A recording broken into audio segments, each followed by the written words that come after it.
अध्याय 5। धराशायी योद्धा। हैग्रिड। हैरी धातु और चमड़े के कबाड़े के बीच पड़ा हुआ था।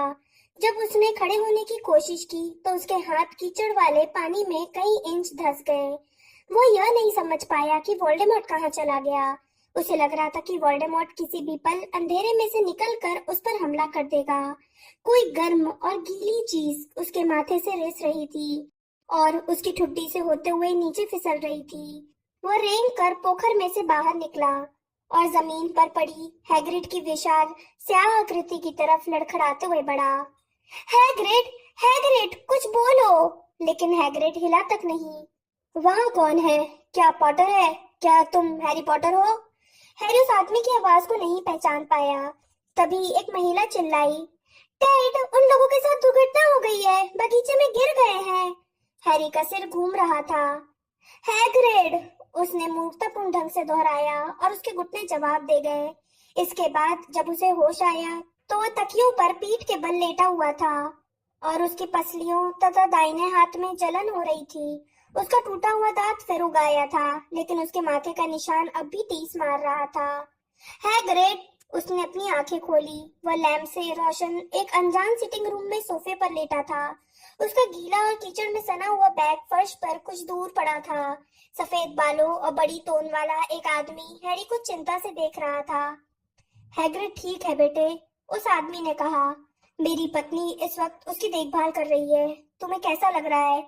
कोई और चीज टूटी फूटी हो तो बता दो। वैसे मैंने तुम्हारी पसलियों, दांत और हाथ को ठीक कर दिया है। और हाँ, मैं टेड हूँ, टेड टोंक्स, डोरा का पिता। हैरी तत्काल उठकर बैठ गया। उसकी आंखों के सामने सितारे नाचने लगे और उसे मतली और चक्कर आने का एहसास हुआ। वोल्डेमॉर्ट! आराम से! टेड टोंक्स ने हैरी के कंधे पर हाथ रखकर उसे दोबारा तकियों पर लिटाते हुए कहा, तुम बहुत बुरी तरह गिरे थे। वैसे क्या हुआ था? क्या मोटरसाइकिल में कोई गड़बड़ हो गई थी? आर्थर वीजली ने मगलुओं की मशीन में जरूरत से ज्यादा छेड़छाड़ कर दी थी? वो और उसकी अजीबोगरीब मगलू मशीनें? नहीं, हैरी ने कहा, जब उसके निशान में किसी खुले घाव की तरह टीस हुई। प्राण बख्शी, बहुत सारे। उन्होंने हमारा पीछा किया। प्राण बख्शी? टेड ने तीखी आवाज में पूछा। तुम्हारा क्या मतलब है प्राण बख्शी? मेरे ख्याल से उन्हें तो पता ही नहीं था कि तुम्हें आज रात को हटाया जा रहा है। उन्हें पता था, हैरी ने कहा। टेड टोंक्स ने छत की तरफ ऊपर देखा, जैसे वे इसके पार ऊपर के आसमान को देख सकते हो। अच्छा, तो इसका मतलब है कि हमारे सुरक्षात्मक सम्मोहन असरदार है ना? प्राण बख्शी किसी भी दिशा से इस जगह के 100 गज के दायरे तक भीतर नहीं आ सकते। अब हैरी समझ गया कि वोल्डेमॉर्ट ओझल क्यों हो गया था। ऐसा उस वक्त हुआ था जब मोटरसाइकिल माया पंछी के समूह के सम्मोहनों के दायरे में पहुंच गई थी। वह यही उम्मीद कर सकता था कि यह सम्मोहन आगे भी काम करते रहेंगे। उसने सोचा कि इस वक्त उनकी बातचीत करते समय भी वोल्डेमॉर्ट उनके 100 गज ऊपर होगा और उस चीज को भेदने का उपाय खोज रहा होगा, जिसकी कल्पना हैरी किसी विशाल पारदर्शी बुलबुले की तरह कर रहा था। उसने अपने पैर सोफे के नीचे झुलाए। जब तक वह अपनी आंखों से हैग्रिड को नहीं देख लेगा, तब तक वह ये यकीन कैसे कर सकता है कि वह जिंदा है। बहरहाल वह भी मुश्किल से खड़ा ही हुआ था कि तभी एक दरवाजा खुला और हैग्रिड उसमें से फंसते फंसाते जैसे तैसे अंदर आया। उसका चेहरा कीचड़ तथा खून में लथपथ था और वह थोड़ा लंगड़ा रहा था, लेकिन चमत्कारिक रूप से जिंदा था। हैरी! दो नाजुक टेबलों और फूलदान पौधे वाले एक गमले को ठोकर से गिराते हुए उसने 2 कदमों में ही उनके बीच का फासला तय कर लिया और हैरी को इतने कसकर गले लगाया कि उसकी अभी अभी ठीक हुई पसलियां दोबारा टूटते टूटते बची। ओ हैरी, तुम उस झमेले से बाहर कैसे निकले? हमें तो लग रहा था कि हम दोनों का ही खेल खत्म हो गया। हाँ, मुझे भी ऐसा ही लगा था। मुझे तो यकीन ही नहीं हो रहा था। हैरी का वाक्य अधूरा ही रह गया। उसका ध्यान अभी अभी उस महिला की तरफ गया था जो हैग्रिड के पीछे पीछे कमरे में दाखिल हुई थी। तुम! वह चिल्लाया और उसने अपना हाथ जेब में डाला, लेकिन वह खाली थी। तुम्हारी छड़ी यहाँ है बेटे, टेड ने हैरी की बाह पर छड़ी से थपथपाते हुए कहा। यह तुम्हारे पास ही गिरी थी, मैंने उसे उठा लिया था, और जिस पर तुम चिल्ला रहे हो वह मेरी पत्नी है। ओ, मुझे अफसोस है। जब मिसेस टोंक्स कमरे में आगे आई तो हैरी ने देखा कि हालांकि उनकी शक्ल उनकी बहन बेलाट्रिक्स से मिलती थी, लेकिन वे कई मायने में अलग थी।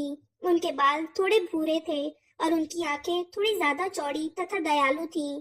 बहरहाल हैरी के चिल्लाने से वे थोड़ी चिड़ी हुई दिख रही थी। हमारी बेटी को क्या हुआ? उन्होंने पूछा। हैग्रिड बता रहा था कि तुम पर हमला हुआ था। निम्फेडोरा कहाँ है? मुझे नहीं मालूम, हैरी ने कहा। हमें नहीं पता कि किसी और के साथ क्या हुआ है। टेड और उनकी पत्नी ने एक दूसरे को देखा। उनके चेहरे के भाव देखकर हैरी को डर और अपराध बोध का एहसास हुआ। अगर कोई भी मर जाता है तो यह उसकी गलती होगी, पूरी तरह से उसी की गलती। उसने ही यह योजना पर हामी भरी थी, अपने बाल दिए थे। आवागमन कुंजी, उसने याद करते हुए कहा। हमें रॉन के घर जाकर पता लगाना होगा, फिर हम आपको संदेश भेज देंगे, या टॉन्क्स भेज देगी जब वह। ड्रोमेडा, डोरा ठीक ठाक होगी, टेड ने कहा।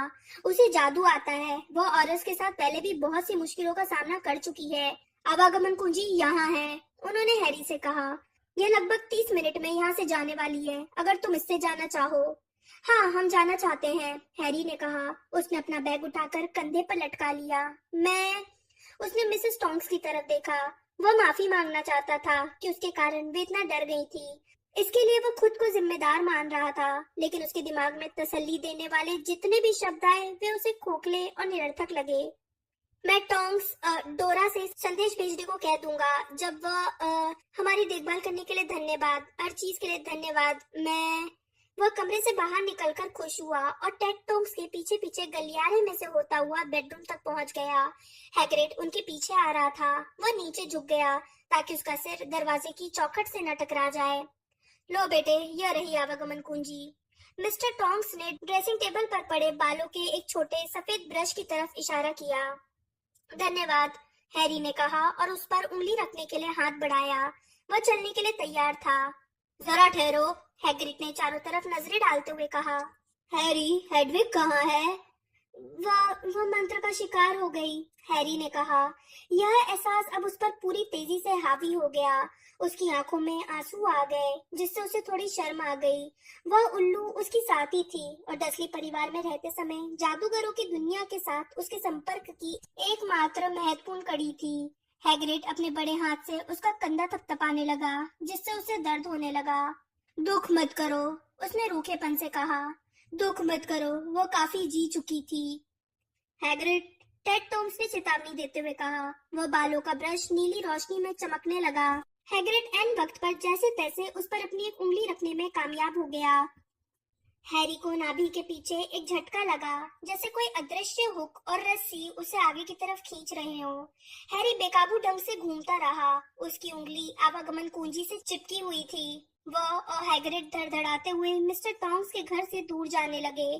कुछ सेकंड बाद हैरी के पैर सख्त जमीन से टकराए और वह हाथ पैर के बल रॉन के घर के अहाते में गिर गया।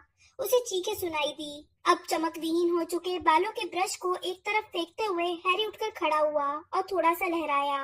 उसने देखा कि मिसेस वीजली और जिनी भागकर पिछले दरवाजे की सीढ़ियों से नीचे आ रही थी। उधर उतरते समय गिर गया हैग्रिड मुश्किल से उठकर खड़ा हुआ। हैरी, तुम असली हैरी हो? क्या हुआ? बाकी लोग कहाँ हैं? मिसेस वीजली चिल्लाई। क्या मतलब? क्या बाकी लोग अब तक यहाँ नहीं पहुंचे? हैरी ने हाफते हुए पूछा। जवाब मिसेस वीजली के पीले चेहरे पर साफ लिखा था। प्राणपक्षी हमारे इंतजार कर रहे थे, हैरी ने उन्हें बताया। हम लोगों ने जैसे ही उड़ान भरी, उन्होंने हमें घेर लिया। वे जानते थे कि यह काम आज रात को ही होने वाला है। मुझे नहीं पता कि किसी और के साथ क्या हुआ। 4 प्राणपक्षी हमारे पीछे लग गए थे। हम मुश्किल से जान बचाकर निकले और फिर वोल्डेमॉर्ट ने हमें घेर लिया। उसे अपनी आवाज में खुद को सही साबित करने वाला पुट सुनाई दे रहा था। वो मिसेस वीजली को बताना चाहता था कि उसे क्यों नहीं मालूम कि उनके बेटे के साथ क्या हुआ था, लेकिन शुक्र है तुम सही सलामत हो, उन्होंने उसे गले लगाते हुए कहा। हालांकि हैरी को नहीं लगता था कि वह इसका हकदार है। तुम्हारे पास ब्रांडी होगी मॉली? हैग्रिड ने थोड़ा कांपते हुए पूछा। सिर्फ दवा की तरह। मिसेस वीजली जादू से भी ब्रांडी की बोतल बुला सकती थी, लेकिन जब वे उसे लेने के लिए जल्दी से घर की तरफ गई तो हैरी समझ गया कि वे अपना चेहरा छिपाना चाहती थी। वो जिनी की ओर मुड़ा, जिसने उसके अनपूछे सवाल का तत्काल जवाब दे दिया। रॉन और टॉन्क्स को यहाँ सबसे पहले पहुंचना था, लेकिन वे अपनी आवागमन कुंजी चूक गए और ये उनके बिना ही यहाँ आ गई। उसने जमीन पर पास में ही पड़े जंग लगे तेल के डब्बे की तरफ इशारा किया। और वह वाली आवागमन कुंजी, उसने एक पुराने कैनवास शू की तरफ इशारा किया। डैडी और फ्रेड की थी, उन्हें दूसरे नंबर पर यहाँ आना था। तुम और हैग्रिड तीसरे थे। और उसने अपनी घड़ी देखी। अगर वे ऐसा कर पाए तो जॉर्ज और ल्यूपिन 1 मिनट में यहाँ आने वाले होंगे। मिसेस वीजली ब्रांडी की बोतल लेकर वापस लौटी और हैग्रिड को दे दी। उसने बोतल खोली और एक ही घूंट में इसे पूरी पी गया। मम्मी! जिनी चिल्लाई और कई फुट दूर इशारा करने लगी। अंधेरे में एक नीली रोशनी दिखने लगी थी। यह ज्यादा बड़ी और चमकदार होती गई। ल्यूपिन और जॉर्ज घूमते हुए दिखे और फिर गिर गए। हैरी तत्काल समझ गया कि कुछ गड़बड़ थी। ल्यूपिन बेहोश जॉर्ज को सहारा दे रहे थे, जिसका चेहरा खून में लथपथ था। हैरी आगे की तरफ भागा और उसने जॉर्ज के पैर पकड़ लिए। वह और ल्यूपिन जॉर्ज को उठाकर मकान के अंदर ले गए। किचन से होते हुए वे सिटिंग रूम में पहुंचे, जहां उन्होंने जॉर्ज को सोफे पर लिटा दिया। जैसे ही लैंप की रोशनी जॉर्ज के सिर पर पड़ी, जिनी की आह निकल गई और हैरी का पेट हिचकोले खाने लगा। जॉर्ज का एक कान गायब था। उसके सिर और गर्दन पर एक तरफ का हिस्सा लाल खून में लथपथ था।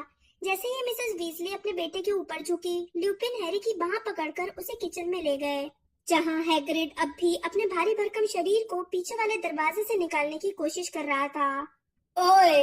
हैग्रिड ने गुस्से से कहा, उसे छोड़ दो, हैरी को छोड़ दो। ल्यूपिन ने उसकी बात अनसुनी कर दी। जब हैरी पॉटर हॉगवर्ट्स में पहली बार मेरे ऑफिस में आया था, तो कोने में कौन सा प्राणी था? उन्होंने हैरी को थोड़ा सा हिलाते हुए पूछा। जवाब दो। टैंक में ग्रिंडोला था, है ना? ल्यूपिन ने हैरी को छोड़ दिया और किचन की अलमारी से टिककर खड़े हो गए। हैग्रिड गर्जा, यह क्यों किया? हैरी, मुझे अफसोस है, लेकिन मुझे जांच करनी थी, ल्यूपिन ने सपाट अंदाज में कहा। हमारे साथ धोखा हुआ है। वोल्डेमॉर्ट को पता था कि तुम्हें आज रात को हटाया जा रहा है और उसे यह जानकारी सिर्फ योजना में शामिल लोग ही दे सकते थे। तुम बहरूपी भी हो सकते थे, इसलिए मुझे जांच करनी पड़ी। तो फिर हमारी जांच क्यों नहीं कर रहे हो? हैग्रिड ने हंसते हुए कहा, जो अब भी दरवाजे में से निकलने के लिए जूझ रहा था। तुम अर्धदानव हो, ल्यूपिन ने हैग्रिड की तरफ देखते हुए कहा।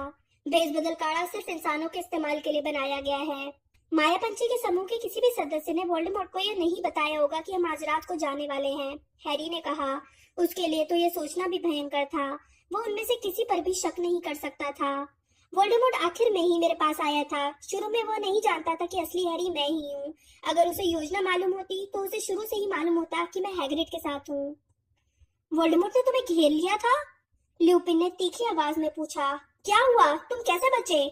हैरी ने संक्षेप में बताया कि उसका पीछा करने वाले प्राणभक्षियों ने किस तरह उसे पहचान लिया था, किस तरह उन्होंने उसका पीछा छोड़ दिया, किस तरह वे वोल्डेमॉर्ट को बुलाकर ले आए, जो उसके और हैग्रिड के टॉन्क्स के माता पिता के घर पहुंचने के ठीक पहले ही वहां आ गया था। प्राणभक्षी ने तुम्हें पहचान लिया? लेकिन कैसे? तुमने क्या किया था? मैंने... हैरी ने याद करने की कोशिश की। पूरी यात्रा दहशत और दुविधा में बवंडर जैसी लग रही थी। मैंने स्टेंशन पाइक को देखा था। आपको याद है वो लड़का जो नाइट बस में कंडक्टर था? मैंने उसे स्तब्ध करने के बजाय निरस्त करने की कोशिश की। देखिए, वह नहीं जानता था कि वो क्या कर रहा है। वो जरूर सम्मोहन शाप के अधीन काम कर रहा होगा। ल्यूपिन सदमे में दिखने लगे। हैरी, निरस्त करने का वक्त निकल चुका है। वे लोग तुम्हें पकड़ने और मारने की कोशिश कर रहे थे। अगर मारते नहीं तो कम से कम स्तब्ध तो कर सकते थे। हम जमीन से सैकड़ों फुट ऊपर थे। स्टैन अपने होशो हवास में नहीं था। अगर मैं उसे स्तब्ध कर देता तो वो जमीन पर गिरकर मर जाता। यानी स्तब्ध करने और मृत्युदंड शाप देने में कोई फर्क नहीं था। निरस्तीकरण मंत्र ने 2 साल पहले मुझे वोल्डेमॉर्ट से बचाया था, हैरी ने आवेश में कहा। ल्यूपिन को देखकर उसे मेहनत कश के ज़कारियस स्मिथ का ताना याद आ रहा था, जिसने हैरी की हंसी उड़ाई थी, क्योंकि वो डंबलडोर की सेना को निरस्त करना सिखा रहा था। हाँ हैरी, ल्यूपिन ने दुखभरे संयम से कहा, और बहुत से प्राणभक्षियों ने इसे होते देखा था। देखो, मौत के मुंह में निरस्तीकरण मंत्र का प्रयोग करना बहुत असामान्य काम था। उसी काम को आज रात उन प्राणभक्षियों के सामने दोहराना लगभग आत्मघाती था, जिन्होंने उस पहले मौके को या तो देखा था या इसके बारे में सुना था। तो आपको लगता है कि मुझे स्टेंशन पाइक को मार देना चाहिए था? हैरी ने गुस्से में पूछा। जाहिर है नहीं, ल्यूपिन ने कहा, लेकिन प्राण बख्शी, सच कहूँ तो ज्यादातर लोग ऐसे में तुमसे जवाबी हमले की उम्मीद करते। देखो हैरी, निरस्त्र भव एक उपयोगी मंत्र है, लेकिन लगता है प्राण बख्शी से तुम्हारा ट्रेडमार्क मानने लगे हैं, और मैं तुमसे आग्रह करता हूँ कि तुम ऐसा मत होने दो। ल्यूपिन की बातों से हैरी को लग रहा था कि उससे मूर्खता हो गई थी, लेकिन इसके बावजूद उसे गुस्सा आ रहा था। मैं लोगों को अपने रास्ते से हटाने के लिए उनकी जान नहीं लूंगा, हैरी ने कहा। यह वोल्डेमॉर्ट का काम है। ल्यूपिन का जवाब खो गया। आखिरकार हैग्रिड दरवाजे में से घुसने में कामयाब हो गया और लड़खड़ाते हुए एक कुर्सी पर बैठ गया। कुर्सी टूट गई। हैग्रिड की गालियों और माफियों को नजरअंदाज करते हुए हैरी ने एक बार फिर ल्यूपिन को संबोधित किया। जॉर्ज ठीक हो जाएगा? यह सवाल सुनते ही हैरी के प्रति ल्यूपिन की सारी कुंठा गायब हो गई। लगता तो है, वैसे उसके कान के जुड़ने की कोई संभावना नहीं है क्योंकि उसे शाप से उड़ाया गया है। बाहर कदमों की आवाजें आई। ल्यूपिन पीछे वाले दरवाजे की तरफ भागे। हैरी ने भी हैग्रिड के पैर के ऊपर से छलांग लगाकर अहाते में दौड़ लगा दी। अहाते में दो आकृतियां प्रकट हुई। उनकी तरफ भागते समय हैरी को एहसास हो गया कि वे हरमाइनी और किंग्सले थे, जो एक मुड़े हुए कोट हैंगर को पकड़े थे। हरमाइनी हैरी की बाहों में झूल गई, लेकिन किंग्सले ने उनमें से किसी को भी देखकर किसी भी तरह की खुशी जाहिर नहीं की। हरमाइनी के कंधे के ऊपर से हैरी ने उसे ल्यूपिन के सीने की तरफ छड़ी तानते देखा। एल्बस डंबलडोर ने हम दोनों से जो आखिरी शब्द कहे थे वे क्या थे? ल्यूपिन धीरे से बोले, हैरी ही हमारी सर्वश्रेष्ठ आशा है, उस पर भरोसा रखना। किंग्सले ने अपनी छड़ी हैरी की तरफ तानी, लेकिन ल्यूपिन ने कहा, हैरी असली है, मैंने जांच कर ली है। ठीक है, ठीक है। किंग्सले ने अपनी छड़ी वापस चोगे में रखते हुए कहा, लेकिन किसी ने गद्दारी की है। उन्हें पता था कि हम आज रात को यह काम करने वाले हैं। ऐसा ही लगता है, ल्यूपिन ने कहा, लेकिन जाहिर है उन्हें पता नहीं था कि साथ हैरी होंगे। इसमें तसल्ली की क्या बात है? किंग्सले घुर्राया। और कौन लौटा है? सिर्फ हैरी, हैग्रिड, जॉर्ज और मैं। हरमाइनी अपने हाथ के पीछे से हल्के से कराही। तुम लोगों के साथ क्या हुआ? ल्यूपिन ने किंग्सले से पूछा। 5 दुश्मनों ने पीछा किया, जिनमें से 2 को घायल किया, शायद 1 को मार डाला, किंग्सले ने कहा। और हमने तुम जानते हो कौन को भी देखा। आधे रास्ते में वो हमारे पीछे आ गया, लेकिन अचानक बड़ी जल्दी में कहीं चला गया। रीमस वह उड़ सकता है। हैरी ने उसकी बात पूरी की। मैंने भी उसे देखा था, वह हैग्रिड और मेरे पीछे आया था। तो इसलिए वो हमें छोड़कर चला गया था, तुम्हारा पीछा करने के लिए? किंग्सले ने कहा। मुझे समझ में नहीं आया कि वह गायब क्यों हुआ, लेकिन उसने निशाना क्यों बदल दिया? हैरी ने स्टैन पाइक पर थोड़ी ज्यादा ही दया दिखा दी, ल्यूपिन ने कहा। स्टैन? हरमाइनी बोली, लेकिन मुझे तो लगता था कि वो अज़्काबान में है। किंग्सले रूखी हंसी हंसा। हरमाइनी, अज़्काबान से कैदी बड़ी संख्या में भाग चुके हैं। अमत राणे ने इस बात को गोपनीय रखा है। मेरे शाप देते समय ट्रेवर्स का नकाब गिर गया था, उसे भी अज़्काबान के भीतर होना चाहिए था। लेकिन तुम्हें क्या हुआ रीमस? जॉर्ज कहाँ है? उसका एक कान चला गया, ल्यूपिन ने कहा। कान? हरमाइनी ने ऊंची आवाज में दोहराया। स्नेप का काम था, ल्यूपिन ने कहा। स्नेप? हैरी चिल्लाया। आपने बताया नहीं? हमारा पीछा करते समय उसका नकाब उतर गया था। वैसे भी सेक्टम सेम्परा स्नेप का पसंदीदा मंत्र है, काश मैं उसे धूल चटा पाता। लेकिन घायल जॉर्ज को झाड़ू पर बैठाए रखने में मुझे बहुत मुश्किल आ रही थी। बहुत तेजी से खून बह रहा था। उन चारों के बीच खामोशी छा गई। जब उन्होंने आसमान की तरफ देखा, किसी तरह की कोई हलचल नहीं दिख रही थी। उदासीन सितारे टिमटिमा रहे थे। फ्रेड और मिस्टर वीजली कहाँ थे? बिल, फ्लर, टॉन्ग्स, बावरेन और मंडगस कहाँ थे? हैरी, अपना हाथ देना, हैग्रिड ने दरवाजे से भर्राई आवाज में कहा, जिसमें वह एक बार फिर फंस गया था। हैरी को खुशी हुई कि उसे करने के लिए कोई काम मिल गया। हैग्रिड को आजाद करके वह खाली किचन से होते हुए सिटिंग रूम में गया, जहां मिसेस वीजली और जिनी अब भी जॉर्ज की देखभाल कर रही थी। मिसेस वीजली ने अब उसका खून बहना रोक दिया था।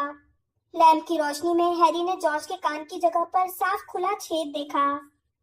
वह कैसा है? मिसेस वीजली ने मुड़कर देखा और कहा, मैं इसे दोबारा नहीं उगा सकती क्योंकि इसे शैतानी जादू से काटा गया है, लेकिन इससे भी बुरा हो सकता था। कम से कम वह जिंदा तो है। हाँ, हैरी ने कहा, भगवान का शुक्र है। मुझे अहाते में किसी की आवाज सुनाई दी थी, जिनी ने कहा। हरमाइनी और किंग्सले आ चुके हैं, हैरी ने कहा। भगवान का शुक्र है, जिनी ने फुसफुसा कर कहा। उन्होंने एक दूसरे की तरफ देखा। हैरी जिनी को गले लगाना चाहता था। उसे मिसेस वीजली के वहां होने की ज्यादा परवाह नहीं थी, लेकिन इससे पहले कि वो अपने मन में आई इस भावना पर अमल कर पाता, किचन की तरफ से जोरदार धमाके की आवाज आई।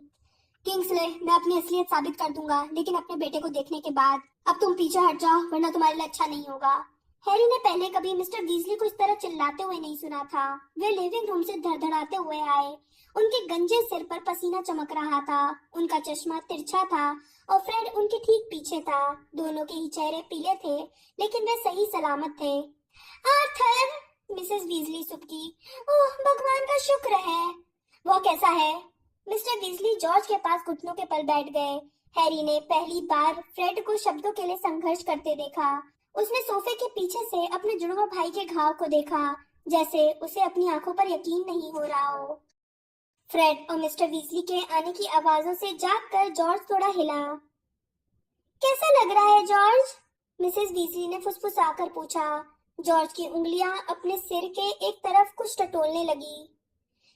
संत जैसा, वह बुदबुदाया। उसके साथ क्या गड़बड़ हुई है? फ्रेड ने दहशत में आते हुए पूछा। क्या उसके दिमाग पर असर हुआ है? संत जैसा, जॉर्ज ने आंखें खोलकर अपने भाई को देखते हुए कहा। देखो, मैं छिद्रान्वेषी हूँ। छिद्र, फ्रेड, समझ गए? मिसेस वीजली पहले से ज्यादा तेजी से सुबकने लगी। फ्रेड के पीले चेहरे पर रंगों की बाढ़ आ गई। बकवास, उसने जॉर्ज से कहा। बकवास। जब तुम्हारे सामने कान संबंधी हास्य का पूरा भंडार था, तब भी तुमने छिद्रान्वेषी को चुना। ओह ठीक है, जॉर्ज ने अपनी आंसुओं में डूबी माँ से मुस्कुराते हुए कहा। खैर मम्मी, अब तो आप हम लोगों में फर्क कर सकेंगी। उसने चारों तरफ देखा। हाय हैरी, तुम हैरी हो, है ना? हाँ, हैरी ने सोफे के करीब पहुंचते हुए कहा। देखो, कम से कम हम तुम्हें मंजिल तक सही सलामत लाने में कामयाब हो गए। जॉर्ज ने कहा। रॉन और बिल मेरे आसपास क्यों नहीं है? वे लोग अब तक नहीं लौटे हैं जॉर्ज, मिसेस वीजली ने कहा। जॉर्ज की मुस्कान गायब हो गई। हैरी ने जिनी की तरफ देखा और इशारे से बाहर बुलाया। किचन से गुजरते समय जिनी धीमी आवाज में बोली। रॉन और टॉम्स को अब तक यहाँ आ जाना चाहिए था। उन्हें ज्यादा लंबी यात्रा नहीं करनी थी। म्यूरल आंटी का घर यहाँ से ज्यादा दूर नहीं है। हैरी कुछ नहीं बोला। रॉन के घर पहुंचने के बाद से वह डर को खुद से दूर रखने की कोशिश कर रहा था, लेकिन अब यह उस पर हावी हो गया। उसकी चमड़ी पर रेंगने लगा, उसके सीने में धड़कने लगा, उसके गले को जकड़ने लगा। जब हैरी जिनी के साथ अंधेरे में डूबे अहाते की सीढ़ियां उतरने लगी, तो जिनी ने उसका हाथ पकड़ लिया। किंग्सली इधर से उधर चहलकदमी कर रहा था और मुड़ते समय हर बार आसमान की तरफ देख रहा था। हैरी को लिविंग रूम में वर्नॉन अंकल के चहलकदमी की याद आ गई, जो अब जैसे 10 लाख साल पहले की बात लग रही थी। हैग्रिड, हर्माइनी और ल्यूपिन खामोशी में इधर उधर देख रहे थे। जब उनकी खामोश टोह में हैरी और जिनी शामिल हो गए, तो उनमें से किसी ने भी मुड़कर नहीं देखा। मिनट खिंच कर जैसे बरसों जैसे लंबे हो गए हों। हवा की हल्की सी सरसराहट सुनकर भी वे सभी उछल पड़ते थे और सरसराती झाड़ी या पेड़ की तरफ इस उम्मीद में मुड़ जाते थे कि शायद माया पंछी के समूह के कोई सदस्य उसकी पत्तियों के बीच से कूदकर प्रकट हो सकता है। और फिर उन्हें ऊपर एक झाड़ू दिखी जो जमीन की तरफ आने लगी। वही है, हरमाइनी चीखी। टोंक्स जमीन पर आने के बाद थोड़ी दूर तक फिसली, जिससे हर तरफ धूल और कंकड़ उड़ने लगा। रीमस, टोंक्स चिल्लाई जब वह झाड़ू से सीधे ल्यूपिन की बाहों में कूदी। ल्यूपिन का चेहरा सख्त और सफेद था। ऐसा लग रहा था जैसे उनकी बोलती बंद हो गई हो। रॉन हैरी और हरमाइनी की तरफ अंधों की तरह चलने लगा। तुम ठीक हो? वह बुदबुदाया जब हरमाइनी ने उस पर छलांग लगा दी और उसे कसकर गले लगा लिया। मुझे लगा था, मुझे लगा था। मैं ठीक हूँ, रॉन ने उसकी पीठ थपथपाते हुए कहा। मैं ठीक हूँ। रॉन ने बहुत बढ़िया काम किया, टोंक्स ने ल्यूपिन को छोड़ते हुए उत्साह से कहा। अद्भुत, उसने एक प्राण पक्षी को स्तब्ध कर दिया, सीधे सिर पर मंत्र मारा। झाड़ू पर उड़ने वाले आदमी पर निशाना लगाना बहुत बड़ी बात है। तुमने ऐसा कर दिया? हरमाइनी ने कहा। वो रॉन के गले में बाहें डालकर उसे निहार रही थी। हमेशा हैरानी का अंदाज रहता है, रॉन ने थोड़ा चिढ़कर कहा और खुद को आजाद कर लिया।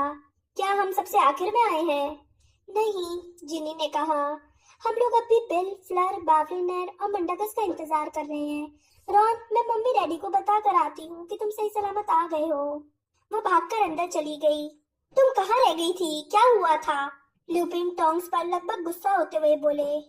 बेलाट्रिक्स, टोंक्स बोली। रेमस, वो मुझे भी मारने के लिए उतनी ही बेताब थी जितनी कि हैरी को। उसने मुझे मारने की बहुत कोशिश की। काश मैं उसे खत्म कर पाती। मेरे मन में उसे मारने की हसरत थी, लेकिन हमने निश्चित रूप से रोडोल्फ को घायल कर दिया। फिर हम रॉन की म्यूरल आंटी के घर पहुंच गए। हमारी आवागमन कुंजी छूट गई और उन्होंने बड़बड़ करके हमें देर करा दी। ल्यूपिन के जबड़े की एक मांसपेशी फड़क रही थी। उन्होंने सिर हिलाया, लेकिन कुछ कहा नहीं। तुम लोगों के साथ क्या हुआ? टॉम्स ने हैरी, हरमाइनी और किंग्सली की ओर मुड़ते हुए पूछा। उन्होंने अपनी यात्राओं का हाल सुनाया, लेकिन पूरे समय बिल, फ्लर, बावरेनैन और मंडगस की अनुपस्थिति कोहरे की तरह हावी रही। इसकी बर्फीली चुभन इतनी पैनी थी कि इसे नजरअंदाज नहीं किया जा सकता था। मुझे डाउनिंग स्ट्रीट लौटना होगा। मुझे 1 घंटे पहले ही प्रधानमंत्री के पास पहुंच जाना चाहिए था। किंग्सले ने आसमान में आखिरी बार नजर डालते हुए कहा। उन लोगों के लौटने पर मुझे खबर कर देना। ल्यूपिन ने सिर हिलाया। बाकियों की तरफ हाथ हिलाकर किंग्सले अंधेरे में गेट की तरफ चल दिए। जब किंग्सले रॉन के घर की सीमा के बाहर निकलकर अंतर्ध्यान हुआ, तो हैरी को खट की हल्की सी आवाज सुनाई दी। मिस्टर और मिसेस वीजली पीछे की सीढ़ियों से दौड़ते हुए नीचे आए। जिनी उनके पीछे थी। मिस्टर और मिसेस वीजली ने रॉन को गले लगाया और फिर ल्यूपिन तथा टोंक्स की ओर मुड़े। हमारे बेटों को सही सलामत लाने के लिए धन्यवाद, मिसेस वीजली बोली। टोंक्स ने तत्काल जवाब दिया। बेवकूफों जैसी बात मत करो मॉली।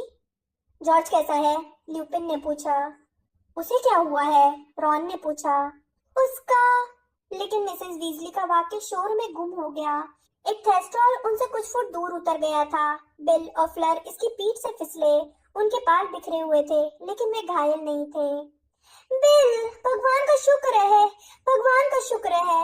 मिसेस वीजली आगे की तरफ भागी, लेकिन बिल ने उन्हें बस जरा सा गले लगाया। फिर अपने पिता की ओर सीधे देखते हुए बोला, बावरेनैन मारे गए। कोई कुछ नहीं बोला, कोई हिला तक नहीं। हैरी को महसूस हुआ कि उसके भीतर कोई चीज गिर रही थी, जमीन के नीचे जा रही थी, उसे हमेशा के लिए छोड़कर जा रही थी। हमने होते देखा था, बिल ने कहा। फ्लर ने सिर हिलाया। किचन की खिड़की से आती रोशनी में उसके गालों पर आंसू के निशान साफ दिख रहे थे। जब हम घेरा तोड़कर बाहर निकले तो इसके ठीक बाद ही यह हुआ था। बावरेनैन और मंडगस हमारे करीब थे। हम भी उत्तर दिशा में जा रहे थे। वोल्डेमॉर्ट उड़ सकता है। वह सीधे उनकी तरफ लपका। मंडगस दहशत में आ गया। मैंने उसकी चीख सुनी। बावरेनैन ने उसे रोकने की कोशिश की, लेकिन वह अंतर्ध्यान हो गया। वोल्डेमॉर्ट का शाप सीधे बावरेनैन के चेहरे पर पड़ गया। वे अपनी झाड़ू पर से पीछे की तरफ गिर गए और हम कुछ भी नहीं कर सकते थे, कुछ भी नहीं। आधा दर्जन प्राणभक्षी हमारे पीछे पड़े थे। बिल की आवाज टूट गई। जाहिर है तुम लोग कुछ नहीं कर सकते थे, ल्यूपिन ने कहा। वे सभी एक दूसरे की तरफ देखते हुए खड़े रहे। हैरी को यह बात पूरी तरह समझ में नहीं आई। बावरेनैन मर गए? यह नहीं हो सकता। बावरेनैन इतने सख्त जान, इतने बहादुर, इतने कुशल योद्धा।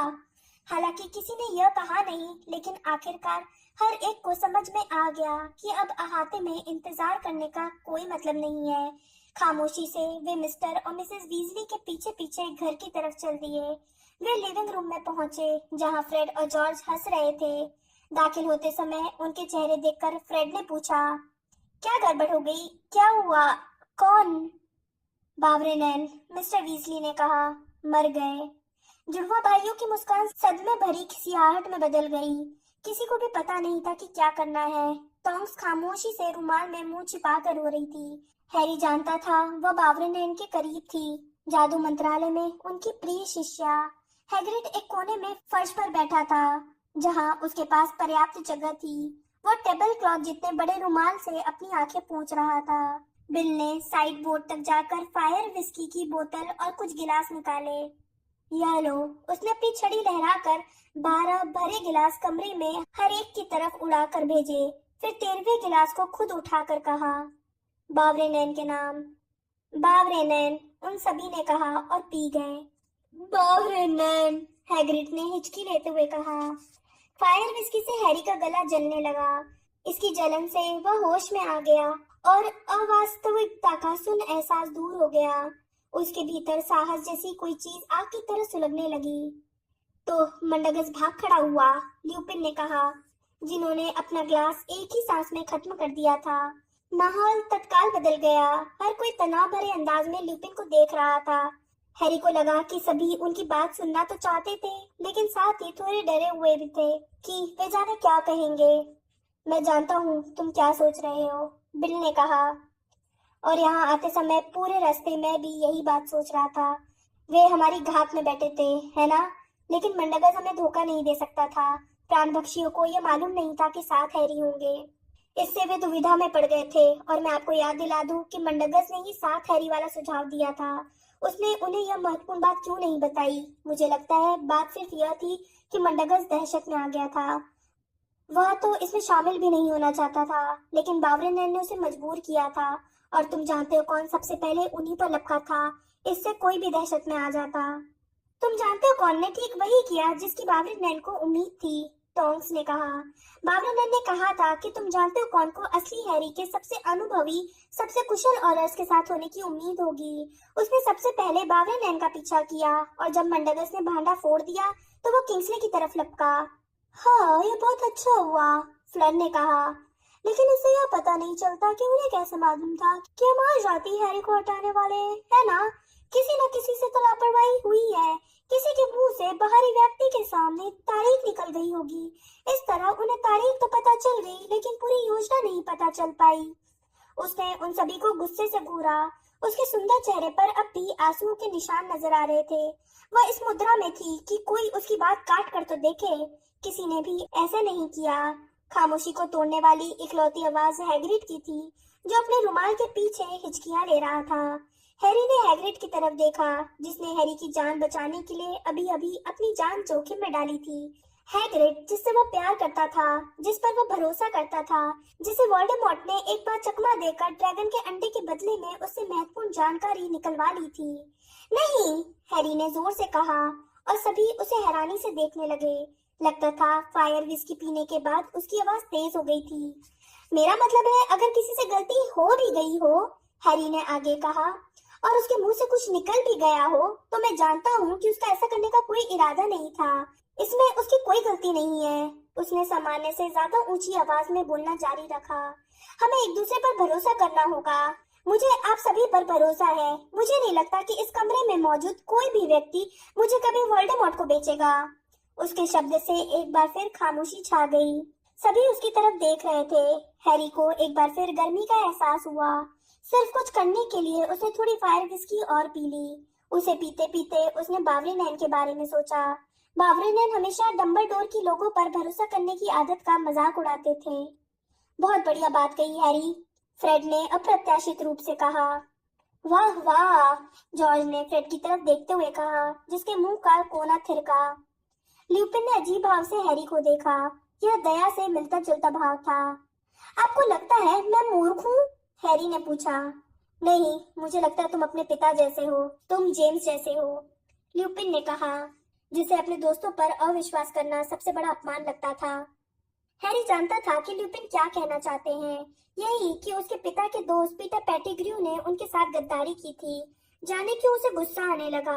वह बहस करना चाहता था, लेकिन ल्यूपिन मुड़कर उससे दूर चल दिए और अपना गिलास बगल वाली टेबल पर रखकर बिल से बोले, एक काम करना है, मैं किंग्सले से पूछता हूँ कि क्या।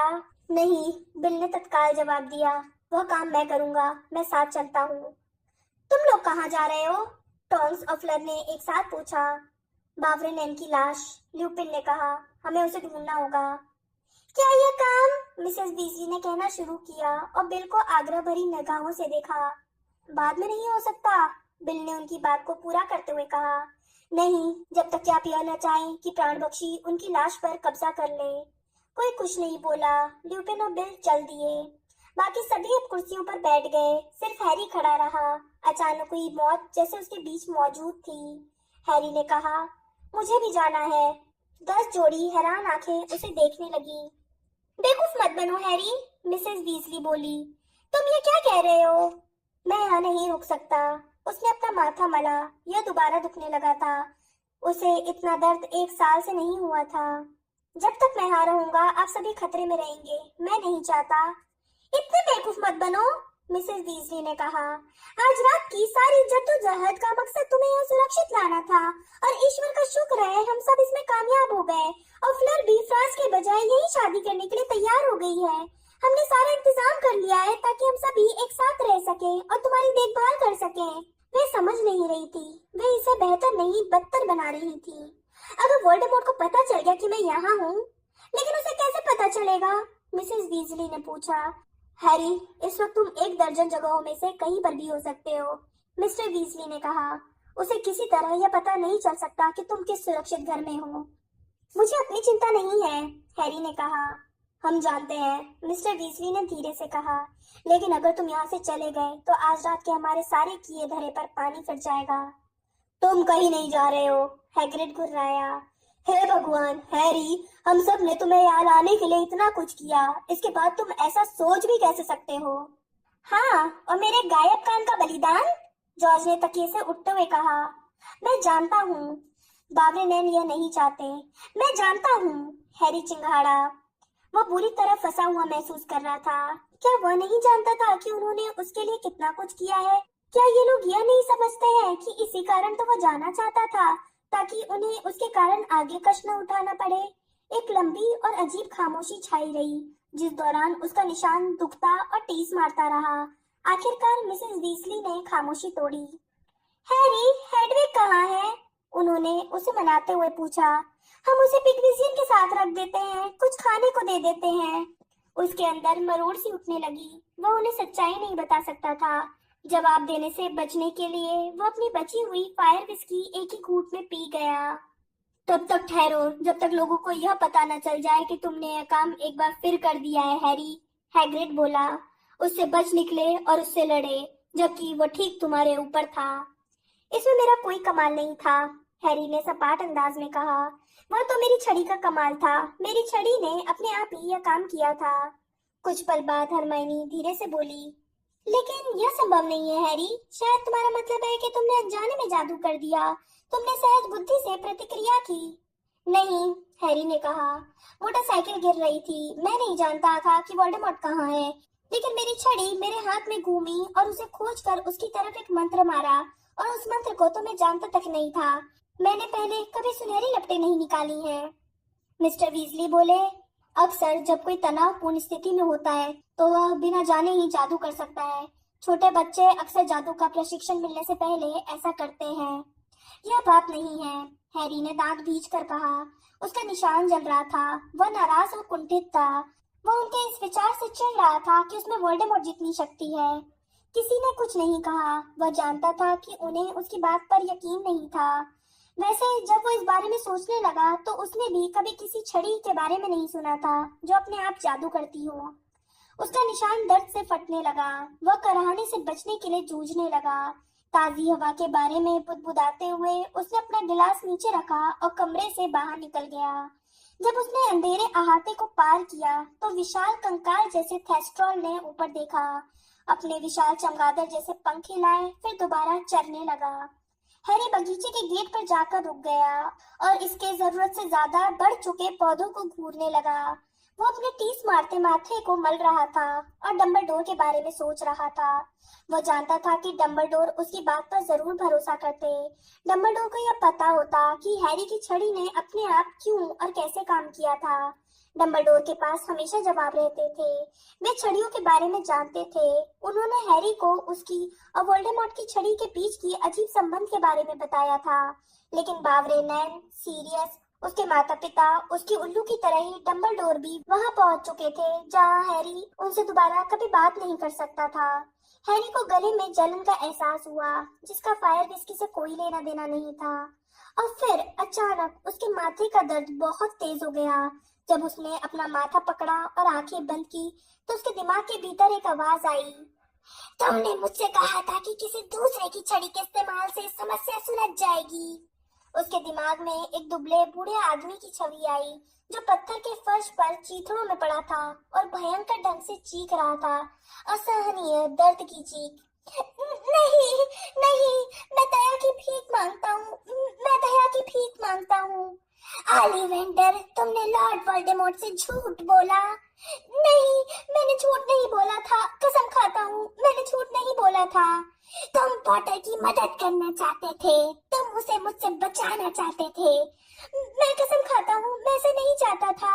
मुझे यकीन था कि दूसरी छड़ी से काम बन जाएगा। तो बताओ क्या हुआ? ल्यूसियस की छड़ी टूट क्यों गई? मुझे मुझे कुछ समझ में नहीं आ रहा है। संबंध सिर्फ आप दोनों की छड़ियों के बीच है। झूठ! मेहरबानी करें, रहम करें। हैरी ने सफेद हाथ को छड़ी उठाते देखा और वोल्डेमॉर्ट के गुस्से के तूफान को महसूस किया। उसने कमजोर बूढ़े आदमी को फर्श पर तड़पते हुए देखा। हैरी, यह जितनी जल्दी शुरू हुआ था उतनी ही जल्दी खत्म हो गया। हैरी अंधेरे में कांपते हुए बगीचे के गेट को पकड़े था। उसका दिल सर पर दौड़ रहा था। उसके माथे के निशान में अब भी चुभन हो रही थी। कुछ पल तक उसे एहसास ही नहीं हुआ कि रॉन और हरमाइनी उसके पास आ चुके थे। हैरी, अंदर चलो, हरमाइनी फुसफुसा कर बोली। तुम यहाँ से जाने के बारे में तो नहीं सोच रहे हो? देखो दोस्त, तुम्हें रुकना होगा, रॉन ने हैरी की पीठ थपथपाते हुए कहा। तुम ठीक तो हो? हरमाइनी ने पूछा, जो अब इतनी करीब आ गई थी कि हैरी के चेहरे को देख सकती थी। तुम भयंकर दिख रहे हो, हैरी ने कांपती हुई आवाज में कहा। मेरी हालत शायद ओलिवेंडर से ज्यादा अच्छी है। जब उसने उन लोगों को बताया कि उसने क्या देखा था, तो रॉन सदमे में और हरमाइनी दहशत में आ गई। लेकिन यह तो बंद हो जाना चाहिए था। तुम्हारा निशान, इसे तो अब नहीं दुखना चाहिए था। तुम्हें उस संबंध को दोबारा खुलने नहीं देना चाहिए। डंबलडोर चाहते थे कि तुम अपना दिमाग बंद कर लो। जब उसने जवाब नहीं दिया तो हरमाइनी ने उसकी बाह थाम ली। हैरी, वह मंत्रालय, अखबारों और आधी जादूगर दुनिया पर कब्जा जमा रहा है। उसे अपने दिमाग पर कब्जा मत जमाने दो।